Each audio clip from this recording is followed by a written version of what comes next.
Good morning mga ka-reels. Ito at kauuwi ko lang ng bahay. Naghatid na naman sa aking mga junakis sa kanilang school. First day of school nila ngayon.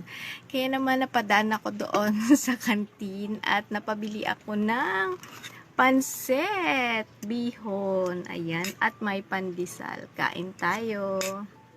Diba? Sarap.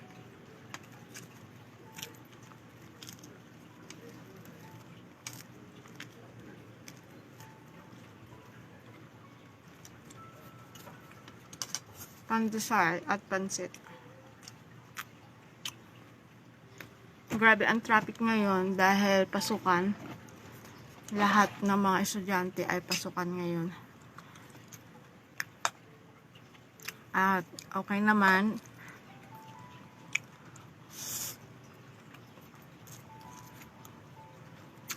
Naihatid ko na yung aking mga junakis. Pang umaga sila.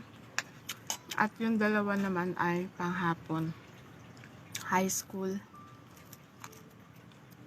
Ayan. Naglalakad lang ako. Sa umaga exercise paghatid sa kanila. So ito, kain tayo. Pansit.